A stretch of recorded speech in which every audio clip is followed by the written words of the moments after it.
Vous êtes des privilégiés, comme il a été dit ce matin, que vous êtes dans cette place. On aurait pu être à n'importe quel endroit, mais nous avons choisi d'être là. Et Dieu répond toujours présent à ceux qui sont dans sa présence. Alors, le message que j'ai pour vous, c'est ce matin, on est rendu en après-midi, là. Cet après-midi est le feu qui appelle devient le feu qui habite. Amen. Le feu qui appelle devient le feu qui habite. Alors, comme on connaît le verset thème, je vais quand même le dire pareil, qui se trouve dans Actes verset 2, verset 1 à 4, qui dit « Le jour de la Pentecôte, ils étaient tous assemblés dans le même lieu. Tout à coup, il vient du ciel un bruit comme celui d'un vent impétueux. Il remplit toute la maison où ils étaient assis.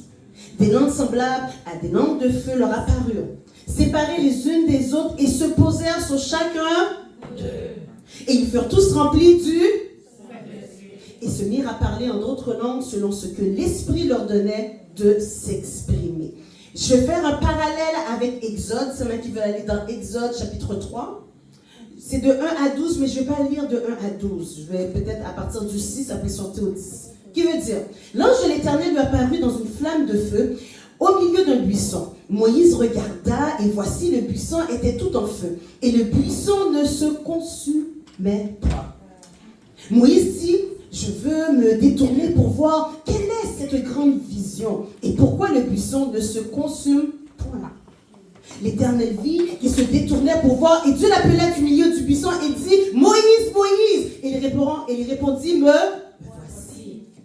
Dieu dit « N'approche pas d'ici, ôte tes souliers, tes pieds, car le lieu sur lequel tu te tiens est une terre sainte. » Et il ajouta « Je suis le Dieu de ton père, le Dieu d'Abraham, le Dieu d'Isaac et le Dieu de Jacob. » Moïse se cacha le visage car il craignait de regarder Dieu. Au verset 10, il est dit, « Mais maintenant va, ça c'est l'Éternel qui lui parle, maintenant va, je t'enverrai auprès de Pharaon, et tu feras sortir d'Égypte mon peuple, les enfants d'Israël. » Moïse dit, « Dieu, qui suis-je pour aller vers Pharaon et pour faire sortir d'Égypte les enfants d'Israël? » Dieu dit, « Je serai avec toi. Et ceci sera pour toi le signe que c'est moi qui t'envoie. » Est-ce qu'on peut dire amen à la parole? Amen. Alors, tout doucement, je vous inviterai à faire ceci. Est-ce que vous pouvez fermer vos yeux? Je veux que vous puissiez imaginer quelque chose. Nous sommes dans le désert. Le soleil brûle votre peau en ce moment. Il y a le vent qui souffle. Vous entendez un peu le sable. Le silence est comme presque total. Au loin, un peu très loin, vous entendez un peu le bruit des brebis. Et puis vous entendez aussi peut-être un homme qui est en train de marcher et ses pas sont dans le sable. Et cet homme... Vous imaginez, il a comme une barbe qui est devenue un petit peu blanche, un dos peut-être un petit peu courbé, et puis des mains qui ont travaillé, qui ne sont plus aussi douces. Et là, vous pouvez ouvrir les yeux en ce moment. Et quand vous ouvrez les yeux, vous réalisez que c'est Moïse. Et il n'est pas le prince d'Égypte comme il était avant. Il ne ressemble plus au Moïse que tout le monde connaissait. C'est un Moïse différent. Il n'a plus que 40 ans. Et à cette époque, il pensait, quand il était jeune, qu'il pouvait changer le monde. Mais aujourd'hui, qu'est-ce qu'il fait, Moïse? Il garde les moutons et les brebis. 40 ans à toujours faire la même et la même et la même chose. 40 ans à croire que son erreur qui s'est passée en Égypte a détruit son appel. 40 ans à penser que Dieu a peut-être choisi quelqu'un d'autre. Puis tout à coup, comme ça, un peu comme qu'est-ce qui s'est passé dans Actes, il y a un buisson. Il y a un buisson qui est allumé. J'imagine J'imagine Moïse qui doit s'arrêter, qui doit se dire, je ne comprends pas, qu'est-ce qui se passe avec ce buisson? Il continue à marcher, il regarde, il est comme hésitant. Il y a comme quelque chose de pas normal qui se passe, parce qu'il avait l'habitude de passer dans ce coin. Mais la Bible dit, et je trouve ça bon dans Exode 3.3, il dit, je veux me détourner pour voir quelle est cette grande vision. Pourquoi? Parce que c'est anormal. J'aimerais vous dire quelque chose aujourd'hui. Le miracle n'a pas commencé lorsque Dieu a parlé. Le miracle a commencé lorsque Moïse s'est arrêté. Amen. Je répète. Le miracle n'a pas commencé dans la vie de Moïse lorsqu'il a entendu Dieu parler. Ça a commencé quand il a vu le buisson. Il aurait pu dire, je m'en fous, je continue mon chemin. C'est quand il s'est arrêté. Et j'aimerais ça qu'on puisse vraiment se rappeler de ce que je suis en train de vous dire là, de arrêter. Parce que ça va avoir toute sa signification tout au long de mon message. Parce que Dieu parle souvent, c'est vrai, mais combien prennent encore le temps de s'arrêter quand Dieu parle? Est-ce que je peux entendre un amen? Amen. Maman l'a tellement bien dit. On entend plein de choses. Mais est-ce que tu prends le temps de t'arrêter? Oh, je vous entends pas. Est-ce que tu prends le temps de t'arrêter? Est-ce que tu prends le temps de t'arrêter? Aujourd'hui, nous vivons dans une génération où on connaît la vitesse. On ne s'arrête jamais. On court, on travaille, on a les enfants, on sert, on organise, on fait toutes sortes de choses. Mais même nos prières, des fois, peuvent être des prières comme « fais ça rapide. » Comme maman elle a dit, on prie, puis en même temps, on pense à la viande, on pense à nos factures, on pense à toutes sortes de choses. Mais prenons-nous le temps d'arrêter. Dieu est comme un doux murmure qui nous dit « Mon frère, ma soeur, arrête-toi. Je veux te parler. J'aimerais ça que tu viennes dans ma présence. Oublie tout ça, mais arrête. » Parce que Dieu parle rarement à quelqu'un qui ne prend jamais le temps d'écouter. J'entendais je répète. Parce que Dieu parle rarement à quelqu'un qui ne prend pas le temps d'écouter. Tu peux parler. Puis maman l'a bien dit, tu parles. Et quand on a des enfants, moi j'en ai 4. Tu parles, à un moment donné, tu arrêtes. C'est parce que tu en as assez. Mais Dieu n'en a pas assez. Mais il attend que tu t'arrêtes. Et c'est quand tu arrêtes que tu es disposé à entendre ce qu'il a besoin de te dire. Est-ce que vous avez déjà essayé de regarder les étoiles quand il fait jour? Est-ce qu'il y a quelqu'un qui a déjà essayé de regarder les étoiles pendant qu'il fait jour? Bon, à part quand c'est la... Comment on appelle ça encore? L'éclipse. Voilà. Il y a trop de lumière. C'est impossible. Il est parfois ainsi avec la voix de Dieu. Ce n'est pas que Dieu ne parle plus. C'est parce que le bruit qui est alentour de nous, nos visions, notre vie, qui tourne constamment, nous empêche d'entendre Dieu. Qui nous dit, arrête. Dans Psaume 46:10, il est dit, arrêtez et sachez que je suis Dieu. Qu'est-ce qu'il a dit? Arrêtez et sachez que je suis Dieu. Le verbe en hébreu dans arrêter veut rafa, qui veut dire lâche prise, relâche ses mains, cesse de t'agiter.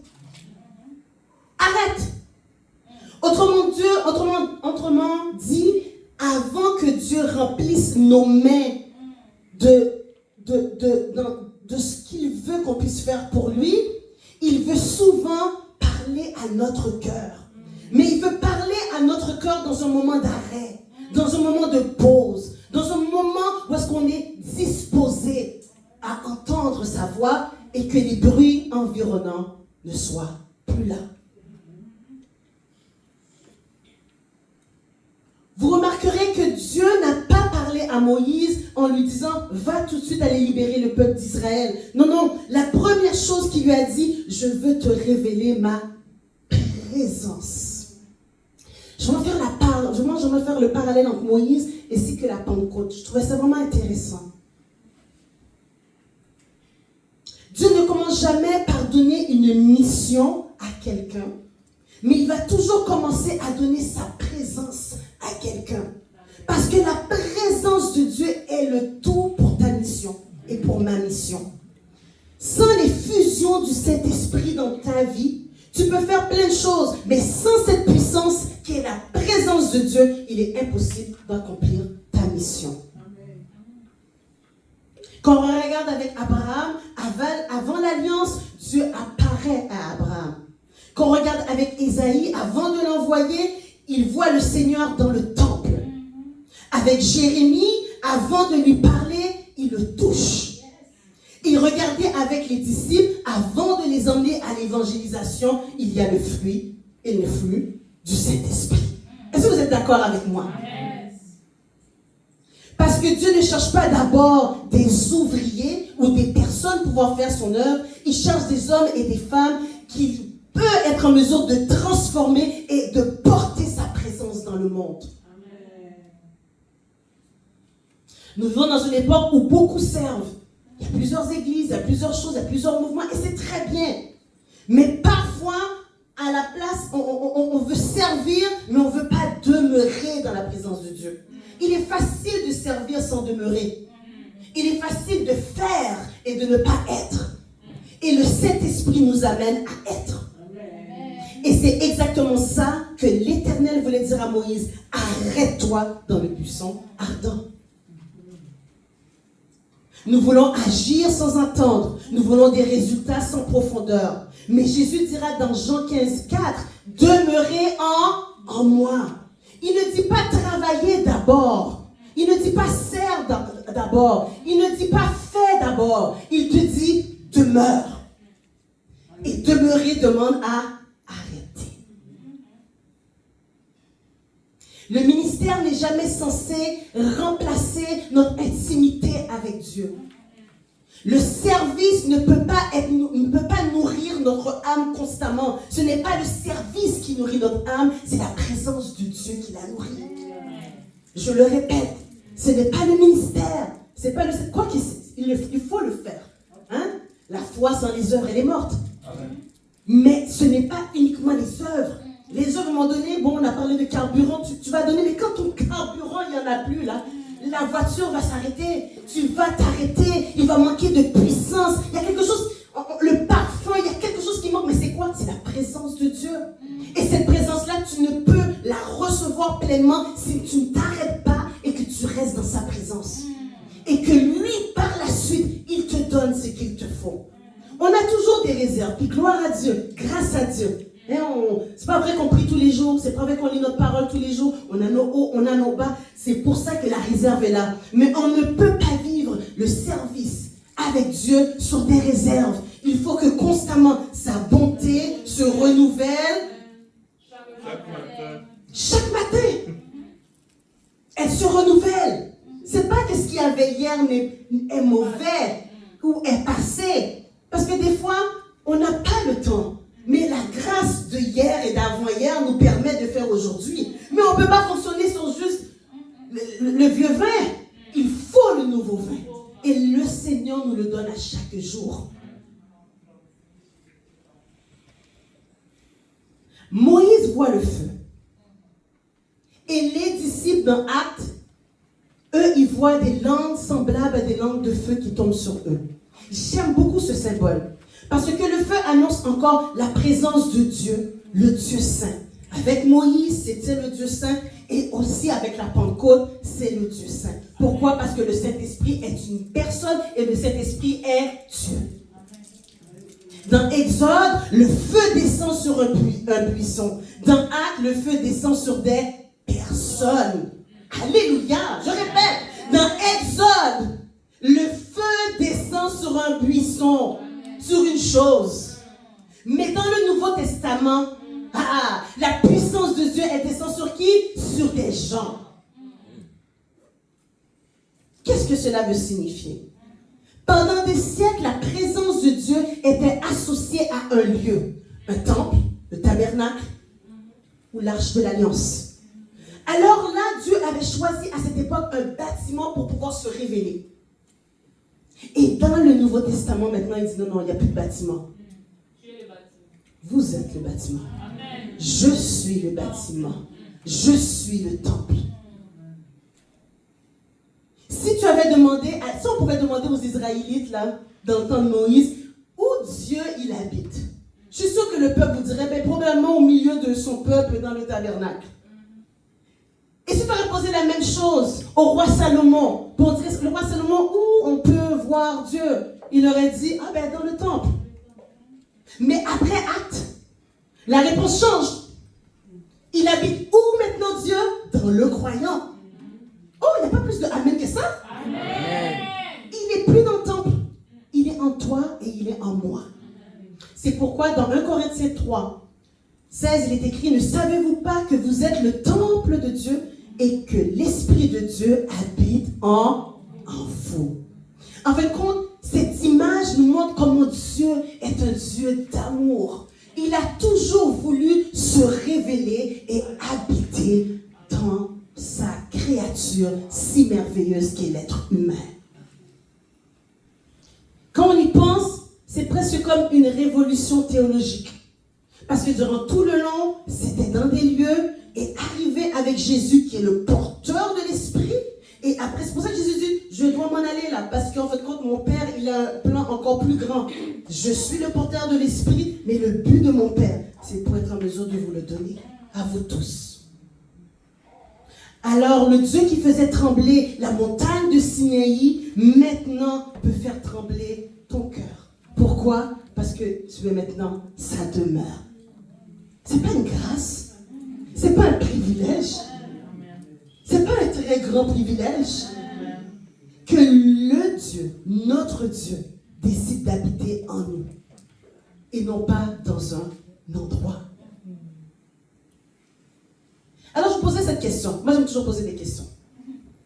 Si Dieu habite réellement en moi, pourquoi je passe parfois par des journées entières sans parler à Dieu?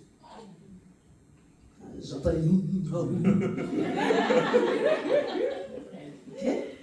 Alors, si Dieu habite en moi, alors pourquoi je suis capable de prendre des décisions sans le consulter? Parce que dans l'Ancien Testament, avant que les gens prennent des décisions, souvent le souverain classificateur et tout ça, les rois, ils allaient vers le prophète pour entendre qu'est-ce que l'Éternel a à dire avant de prendre des décisions. Parce que je veux vraiment vous amener vraiment en ce moment, le Saint-Esprit, il a un rôle. Et s'il habite en nous, c'est parce qu'il veut nous conduire. Et notre problématique, c'est qu'on oublie qu'il habite en nous et qu'il veut nous dire oui, ou des fois il veut nous dire non. Des fois il veut nous dire attends, et des fois il veut nous dire fonce. Des fois il nous dit pause, des fois il nous dit assis. Mais nous, on n'écoute pas. Je vous raconte une histoire. Imaginez un père, à chaque soir, il revient à la maison. Son enfant vit aussi sur son toit. Mais pendant plusieurs jours, il n'y a pas de regard, il n'y a pas de conversation. Il n'y a même pas un moment chaleureux, puis il est capable de lui donner un petit bisou, comment ça va? Il n'y a rien. Mais ils habitent dans la même maison. Ils habitent dans la même maison, mais ils n'ont aucune relation. Je me pose ça, est-ce que ça se pourrait être que des fois ça peut être notre vie? On est content, l'Éternel, le Saint-Esprit habite en nous, mais est-ce qu'on a une relation sincère avec celui qui habite en nous? Ou ça fait comme le Père, on est à la maison, tu es avec ton fils, mais au fond, tu ne lui parles pas, tu ne lui poses même pas de questions, tu ne prends aucun de ses nouvelles. Nous confessons que Dieu habite en nous, mais nous vivons comme si on est des colocataires avec le Saint-Esprit.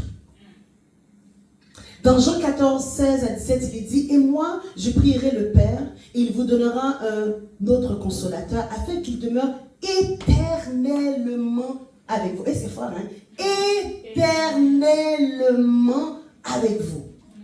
Dans verset 17, il écrit, l'esprit de vérité que le monde ne peut recevoir parce qu'il ne le voit point et ne le connaît point. Mais vous le connaissez, car il demeure en vous et il sera en avec vous. Oh là là, je vais le répéter parce que je trouve que vous ne comprenez pas trop bien qu'est-ce qu'il est dit dans Jean. Et moi je prierai le Père et il vous donnera un autre consolateur afin qu'il demeure éternellement avec vous. L'esprit de vérité que le monde ne peut recevoir, ils ne peuvent même pas le voir et ils ne le connaissent point. Mais vous et moi, vous le connaissez, car il demeure avec vous et il sera en vous. En fait, quand le Saint-Esprit ne désire pas être un visiteur occasionnel dans notre vie, il désire être un compagnon quotidien avec nous. Parce que comme il est dit, l'esprit de vérité qui va nous conduire, qui va nous dire les choses qu'on a besoin de faire et les choses qu'on n'a pas besoin de faire. Avant la Pentecôte, l'esprit demeurait, mais après la Pentecôte, l'esprit demeure à l'intérieur des gens. Avant la Pentecôte, il allait sur une seule personne, un roi, un prophète. Mais après la Pentecôte, maintenant l'esprit n'est pas juste, il est là, maintenant il demeure et il est à l'intérieur. J'ai écrit ceci, puis je vais lire. Avec vous, Jésus marchait avec eux. Jésus enseignait. Jésus les formait. Et l'Esprit agissait parmi eux parce que Jésus portait l'Esprit. Et maintenant, après la Pentecôte, là maintenant l'Esprit, il n'est pas juste avec Jésus. Après la Pentecôte, maintenant il est en nous. Après la Pentecôte, le Saint-Esprit vient habiter dans chaque croyant. Ce n'est plus seulement une présence extérieure et on voit, mais c'est une présence intérieure qui vient transformer le cœur du croyant. Le puissant ardent portait le feu de Dieu, mais le croyant devient désormais le temple où habite le Saint-Esprit. Et quand c'est Noël, on parle toujours de Dieu est avec nous, Emmanuel. Noël signifie que Dieu est venu vivre parmi nous à travers Jésus, mais la Pentecôte vient nous montrer que Dieu est venu vivre en nous par son esprit. C'est vraiment deux choses différentes. Je le répète. À Noël, qu'on fête Noël, les gens disent le petit Jésus et tout ça. C'est Dieu qui vient parmi nous à travers son Fils, le Verbe incarné, Jésus. Mais la Pentecôte, le thème de cette conférence que nous avons aujourd'hui, Dieu maintenant vient vivre en nous par son esprit. C'est pas puissant? Amen. Entrez-vous. Comprenez pas.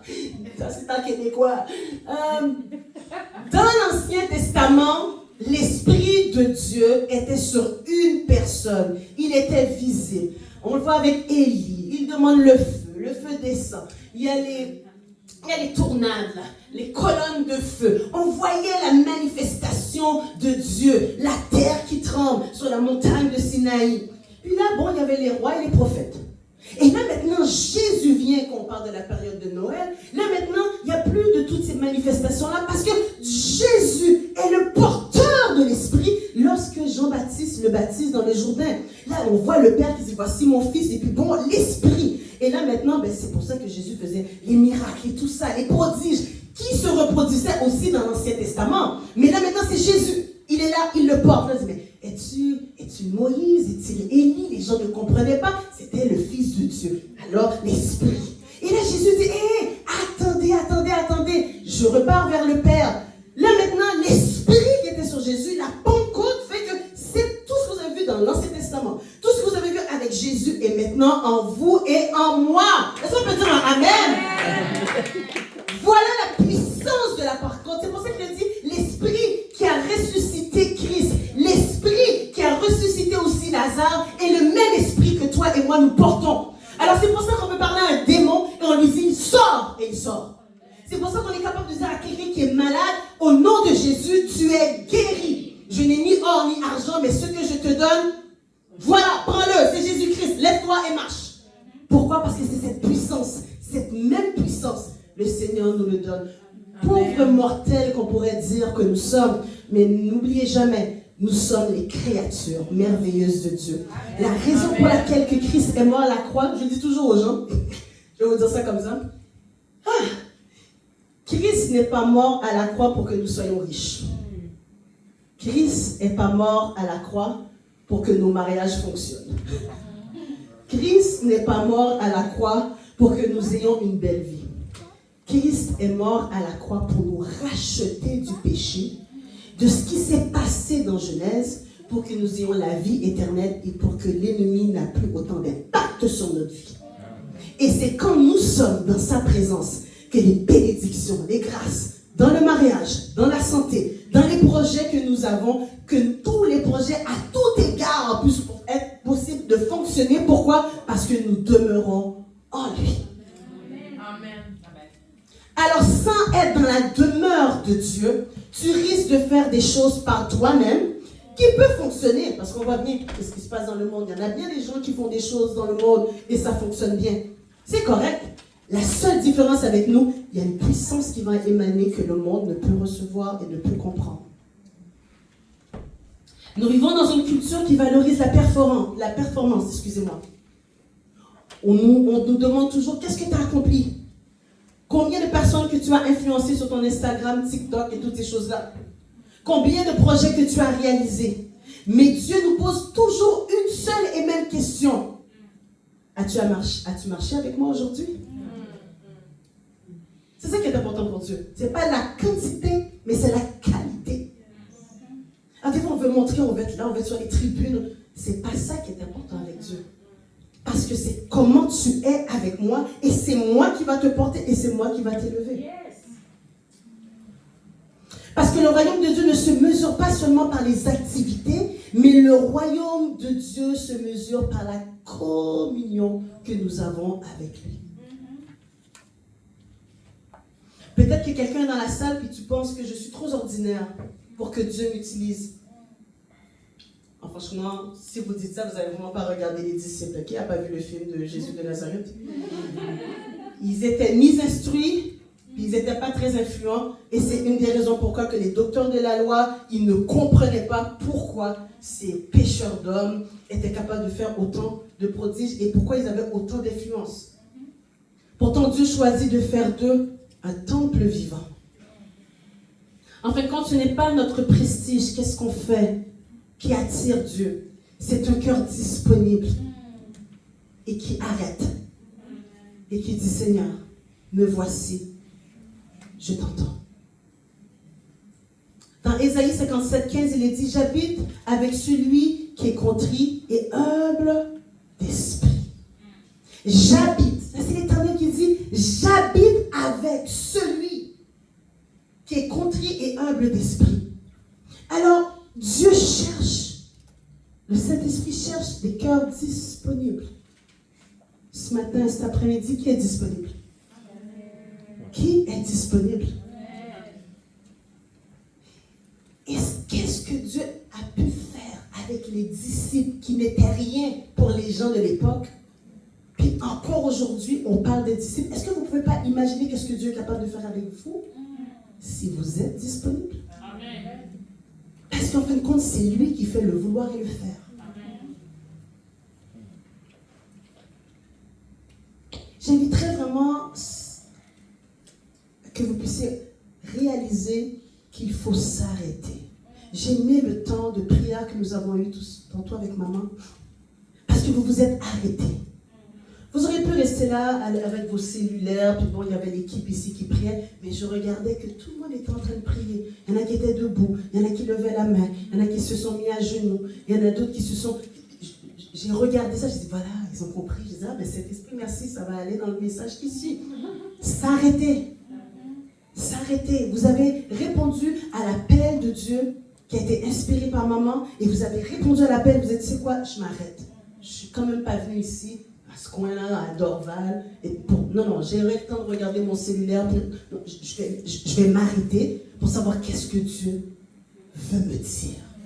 Parce que quand tu t'arrêtes et que Dieu te parle, je peux juste vous dire quelque chose. Il y a une puissance qui va émaner en toi. Parce que l'importance, comme elle a dit maman, et j'imagine pour tout le reste depuis hier, c'est pas notre parole, nous les pasteurs ou les leaders ou les personnes ici qui est importante. C'est pas notre parole qui est importante. Ce qu'on veut que vous entendiez, c'est Dieu. Parce que c'est lui qui va être le conducteur de votre vie et c'est lui qui va vous shifter pour la suite. Moi, ma vie, elle a été shiftée à force d'écouter Dieu. Ma vie, elle a été shiftée dans des coins où est-ce que je me disais, non Seigneur, moi, jamais, moi-même. Si toi, tu étais timide, je ne sais pas quel est le synonyme du mot timide. Moi, j'étais la personne à la dernière rangée. Est-ce que Lindsay Nadine est là? Les gens disent, non, elle n'est pas là. Puis il y a quelqu'un qui se dit, ah, elle est là. Au fond, la dernière ici au fond. Puis si je pouvais mettre un drap, je mettrais un drap sur moi. Je ne parlais pas, j'étais muette. Pour moi, avancer en avant, c'était vraiment pas nécessaire. C'était ma sœur qui chantait. Moi, j'étais la back vocale en arrière, comme ça. J'étais pas quelqu'un. C'est vraiment Dieu qui me pousse à aller de l'avant. Et même encore pour aujourd'hui, voyez-vous, on m'a dit, est-ce que tu vas t'asseoir? Je dis, non, je suis bien là, je suis restée en arrière. Parce que pour moi, je sais que tout ce que je fais en ce moment, c'est juste Dieu. Parce que si c'était de moi-même, de ma propre volonté, je ne serais même pas là. Je serais chrétienne. Je ne manquerais pas mon ciel. Mais je ne serais pas en avant. Je ne serais pas en avant. Mais je sais que j'ai un appel. Je sais que j'ai quelque chose à accomplir. Et je sais que ça peut que être Dieu qui peut me donner tout ce genre d'inspiration-là avec la parole de Dieu. Alors, j'obéis. Mais quand j'ai fini d'obéir, ne vous soyez pas étonnés si vous me voyez assis en arrière. Qu'est-ce que j'essaie de vous dire? Ne vous reposez pas sur vos capacités limitantes pour dire que je ne serai pas capable. Je vous dirais juste ceci. Arrête-toi et laisse Dieu te dire, comme j'aime toujours parler à l'église, le fameux film La Matrice, le téléchargement que Léo et toutes les équipes ils avaient, ils se sentaient très faibles. Mais chaque fois qu'on leur donnait le téléchargement, ils sont capables de faire toutes les choses dans le film. Combattre, monter un avion, hélicoptère, parce qu'ils avaient le téléchargement. Et le Saint-Esprit est ce téléchargement-là pour ton ministère et pour mon ministère. Par toi-même, tu ne sais pas. Tu te sens faible, le Saint-Esprit te donne la force. Tu sens que tu n'es pas capable d'étudier, tu étudies le mieux, arrivé dans l'examen, tu dis, le Saint-Esprit te renouvelle certaines choses.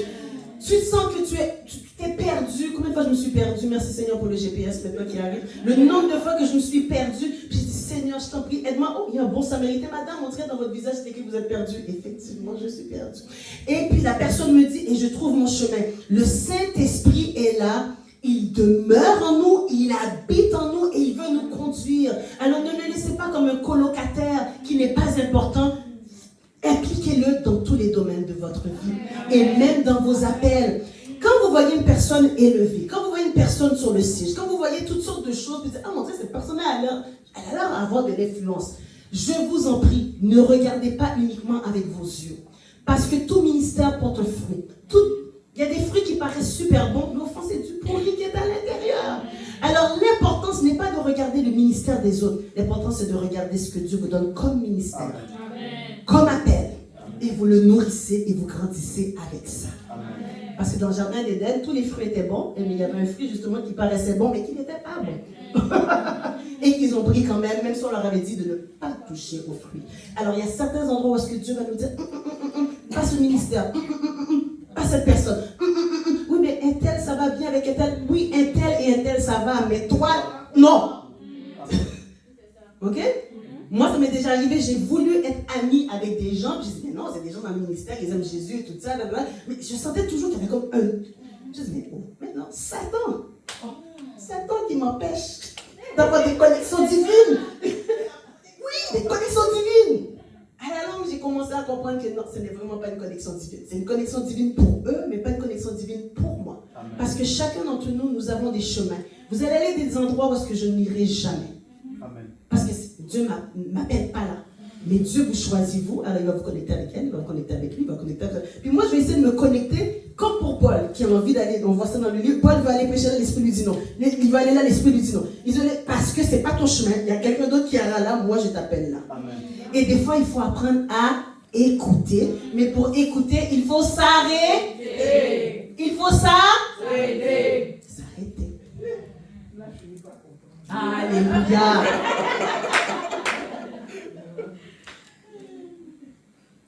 J'aimerais ça que vous puissiez répéter après moi si on peut courber la tête.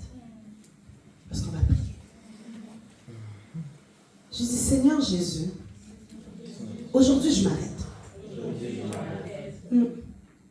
Je dépose mon agitation.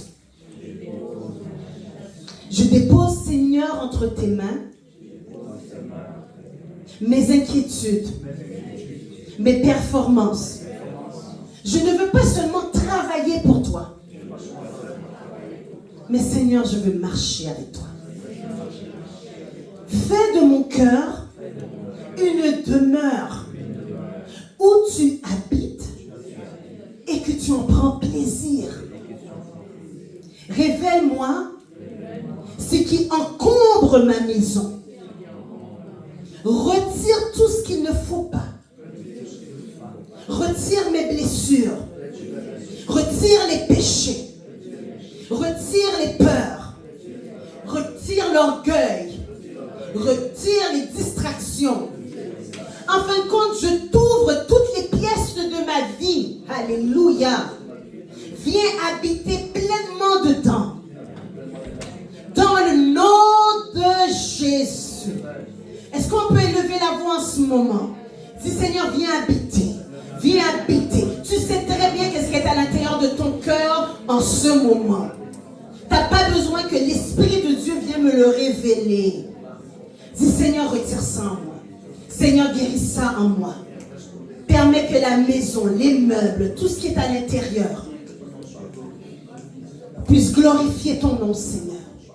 Tu vois telle difficulté. Tu vois telle situation. Rien ne t'est caché, Seigneur.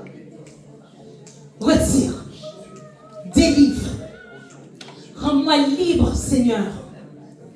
Alléluia, alléluia, alléluia, alléluia. Alléluia, alléluia. Tout ce qui ne glorifie pas ton nom, Seigneur, retire. S'il y a une vieille chaise là qui est dans ta maison, là, tu vas ça te donne, sors la chaise.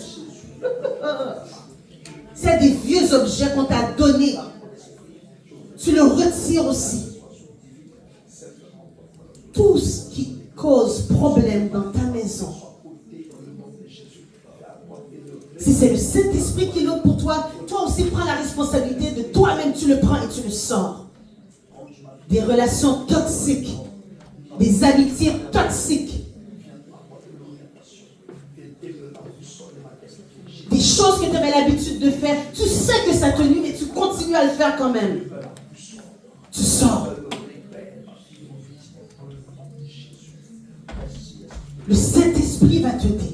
Et si tu ne le vois pas, si Saint-Esprit, révèle-moi les choses cachées. Révèle-moi les choses que je ne vois pas. Je trouve que ma maison est clean, mais qui sait, peut-être il y a quelque chose. Révèle-moi, révèle-moi. Révèle-moi car je veux te plaire. Révèle-moi car je veux te suivre.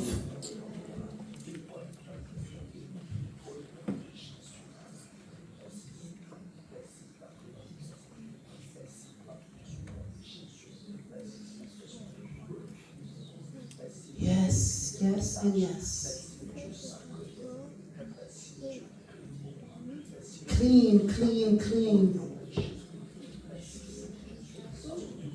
Comme dans l'Ancien Testament, l'Éternel ne pouvait pas fonctionner dans des endroits où il y avait des interdits. Où est-ce qu'il y avait des choses dans lesquelles qu'il ne pouvait, son œuvre, sa main ne pouvait pas agir parce qu'il y avait de l'interdit. Dieu n'a pas changé. S'il y a des interdits dans notre vie, oui, on est sur la dispensation de la grâce, c'est vrai. Mais les interdits, si on les voit, on doit les retirer. Nous ne soyons pas des Saphiras, des Ananias et des Saphiras. Ne cachez pas devant Dieu des choses qui le blessent et qui ne lui font pas plaisir. J'aimerais vous dire quelque chose. Dans Exode 3, verset 5, il est dit, ça c'est l'Éternel qui dit ça à Moïse. Ça m'a frappé, il dit, ôte tes sandales de tes pieds. Sur le coup, j'ai dit, mais pourquoi c'est nécessaire que Moïse a besoin de retirer ses sandales? On est quand même dans le désert. Il fait chaud, puis le sable est chaud. Alors, pour ceux qui ont été en Israël avec moi, là, pour ceux qui ont été en Israël avec moi, on a été 2 fois. Il fait chaud et le sable est chaud. Et j'ai compris ceci.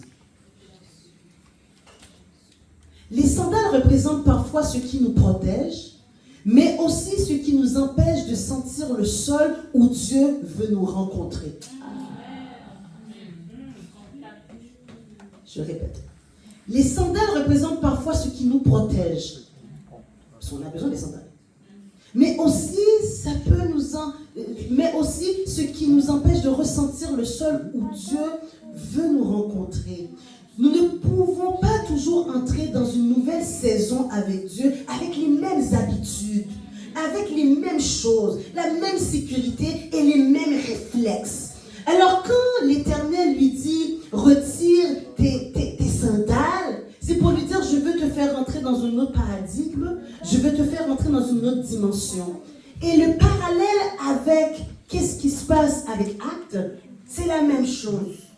Ils sont rassemblés dans un même lieu et tout d'un coup, boum, langue de feu. Plusieurs langues. Et en plus, plusieurs langues. Quand on voit dans l'Ancien Testament, la tour de Babel, c'était justement pour confondre les gens. Et là maintenant, tu te retrouves maintenant dans la Pentecôte que les gens à l'extérieur, et on se rappelle pour ceux qui ont été en Israël, c'est vraiment la chambre haute là, c'est vraiment la chambre haute. Ils sont vraiment en haut, puis nous on est en bas. Alors je peux comprendre les gens qui marchaient comme ça dans la rue, qui disaient, mais qu'est-ce qui se passe? Est-ce qu'il y avait plusieurs langues? Qu'est-ce que ça veut dire? Ça veut tout simplement dire que quand tu rentres et tu laisses Dieu demeurer en toi et que tu laisses le Saint-Esprit faire sa demeure, il va te shifter, il va te changer, il va te transformer. Les choses que tu faisais avant, oublie ça, ce n'est plus là. Alors comme pour Moïse, tu avais tes sandales, retire tes sandales. Peut-être, il va peut-être remettre ses sandales. La Bible ne nous dit pas s'il les a remis les sandales ou bien s'il est resté nu-pied. Il ne nous dit pas s'il a remis les sandales dans ses pieds. Tout ce qu'on sait, il avait un bâton, il est reparti avec le bâton. Mais les sandales, on n'en parle plus des sandales. Alors, qu'est-ce que j'essaie de vous dire? Laissez la joie et la puissance du Saint-Esprit vous donner ce qu'il vous faut pour vos appels. N'ayez pas peur du changement. Amen. Vous avez affaire au Saint-Esprit qui se mouvait sur la terre. Vous avez affaire au Saint-Esprit qui a fait toutes sortes de choses et de prodiges. Il veut faire aussi la même chose avec vous. Alors laissez-le vous conduire. En terminant, je vous dirai ces 3 grandes vérités que ça m'a béni de pouvoir faire ce message parce que moi-même j'ai appris des choses. Numéro 1, le feu de Dieu nous arrête avant de nous envoyer. Le feu de Dieu nous arrête avant de nous envoyer. Et c'est ça qui est arrivé aussi dans Actes. Ils sont restés dans un même lieu et ils attendaient. Ils attendaient quoi? Ils ne savaient pas. Et tout d'un coup, les langues de feu sont venues. Et pendant tout le long, Jésus leur disait, attendez, attendez, attendez, attends. Le royaume de Dieu commence rarement, comme je vous dis, dans l'agitation. Mais ça commence dans sa présence. Numéro 2. Le feu de Dieu nous purifie avant de nous utiliser. Nous avons parlé de puissance. Je suis sûre que les derniers jours et les dernières rencontres que vous avez eues en ce moment, le Saint-Esprit parle de puissance, parle de miracles, on parle de dons. Moi, je ne parle pas de dons aujourd'hui avec vous, mais Dieu commence toujours par sa sainteté. Et c'est pour ça qu'il dit à Moïse, retire tes chaussures. C'est pour ça que constamment dans la parole, retire. Ananias et Saphira, il y a le mensonge. Parce que Dieu est saint. Dieu est saint. Dieu est saint. Dieu prépare toujours le vase de quelqu'un avant de verser son huile dans la personne. Dieu ne cherche pas des personnes qui sont impressionnantes. Il cherche des personnes qui sont disponibles dans laquelle il verse son huile. Nous demandons souvent, Seigneur, utilise-moi, mais Dieu parfois, il nous dit, oui, je sais que tu veux que je t'utilise, mais laisse-moi te transformer. Comme je l'ai dit, le monde valorise les compétences, mais Dieu valorise le caractère. Amen. Nous, on veut montrer nos CV, parce que des fois dans le monde, c'est les CV qui ouvrent les portes, mais dans le ministère et dans l'œuvre de Dieu, c'est le caractère qui ouvre les portes. Dans 1 Pierre 1,16, il est dit, « Soyez saints, car je suis saint. » David disait, « Crée en moi un cœur pur. » En fait, quand David n'a jamais demandé, « Donne-moi plus de talent, donne-moi plus de choses. » Il a dit, « Seigneur, je t'en prie, donne-moi un cœur qui est pur. » Parce que c'est le cœur qui fait toute la différence dans l'appel de quelqu'un. Et mon troisième, le feu de Dieu nous habite pour nous envoyer. La Pentecôte, on voit maintenant que c'est vraiment le... En fait, on voit que la Pentecôte, c'est vraiment le plus haut sommet, sans enlever la signification de la croix, là, dans tout le niveau, si on regarde un peu de l'histoire biblique. Parce que pendant des siècles, Dieu descend sur une montagne, Dieu descend dans le tabernacle, Dieu descend dans les temples, puis après, tout change. Maintenant, le feu descend sur les gens, Dieu descend sur les disciples. Pourquoi? Parce qu'en fin de compte, Dieu vient habiter dans l'être humain. Et quelle grâce! Vous êtes le temple du Saint-Esprit. Nous sommes le temple de Dieu. Quand les gens te voient, ils doivent voir Dieu. Quand les gens t'entendent, ils doivent entendre Dieu. Comment tu marches, ils doivent voir que c'est Dieu qui marche. Pourquoi? Parce que tu es le temple du Saint-Esprit. Est-ce que je peux entendre un Amen? Amen et Amen. En fin de compte, je l'écris comme ça paraît un peu dur, mais le Saint-Esprit n'est pas venu faire de toi un meilleur chrétien. Il est venu faire de toi une nouvelle création qui représente Dieu sur la terre. Alors, la Pentecôte n'a jamais eu pour but de motiver les disciples, mais c'est à les transformer de la même manière comment l'Esprit a agi avec Christ sur la terre. J'inviterai à vous lever.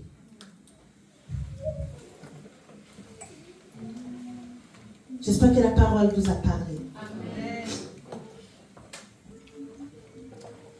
Vous savez, Pierre n'a plus jamais été le même homme quand il a renié Jésus.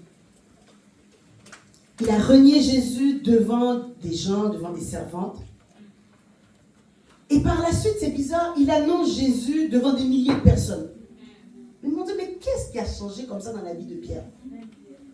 Son tempérament? Ben non, pas du tout. Qu'est-ce qui a changé? C'est la présence de Dieu qui est venue habiter en lui. Le monde a besoin de chrétiens qui sont remplis du Saint-Esprit. Je répète, le monde a besoin de chrétiens ou de croyants qui sont remplis du Saint-Esprit. Parce que c'est la seule manière de comment les gens peuvent voir Dieu.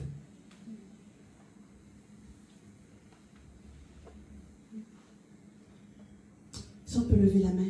Karabasa, Koriabasa, Yararesa, Koriabasa, Karabasa, Keosoko, Kariabasa, Ke. Juste dites, Seigneur, que ton feu puisse m'arrêter. Pour que j'apprenne à t'écouter.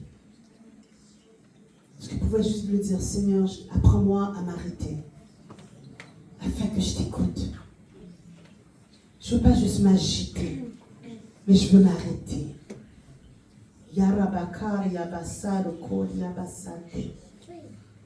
Je m'arrête, Seigneur.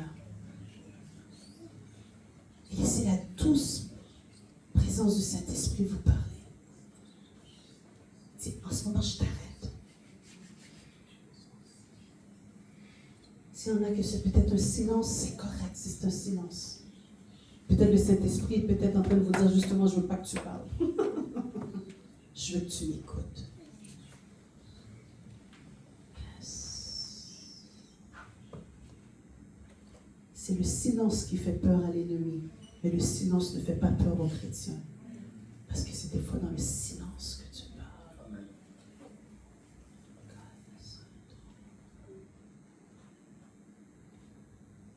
Seigneur, vois tes enfants qui s'arrêtent pour t'entendre en ce moment.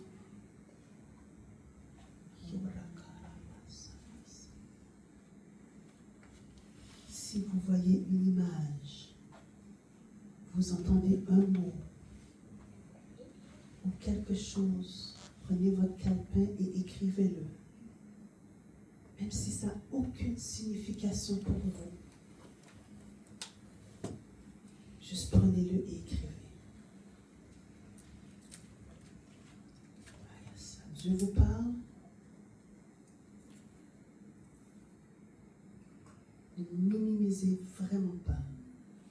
Dieu vous montre en ce moment.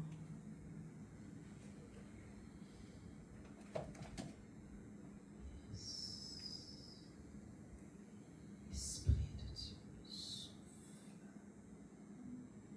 Comme une brise légère, il souffle comme un doux murmure.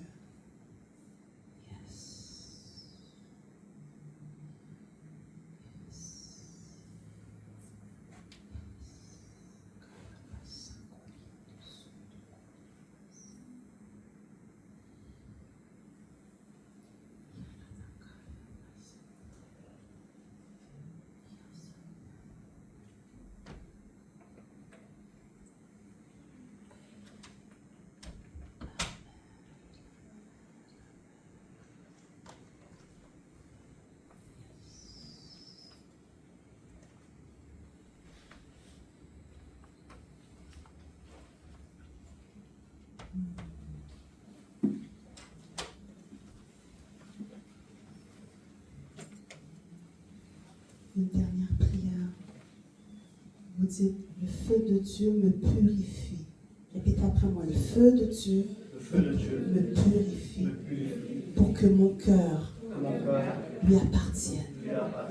Priez sur cela. Seigneur, mon cœur t'appartient. Dites-lui, Seigneur, je suis à toi. Seigneur, je t'aime. Oui, dites-lui, je t'aime, Seigneur. Tu me purifies, tu purifies mes pensées.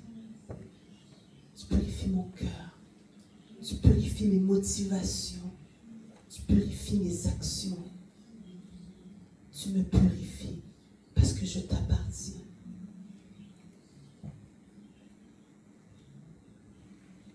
Alléluia. Et pour le dernier, on répète après moi, le feu de Dieu m'habite. Pour que ma vie révèle Jésus au monde entier. Est-ce que vous pouvez mettre votre main sur la personne qui est à côté de vous? Je veux que la personne qui soit seule, sur son épaule, quoi que ce soit.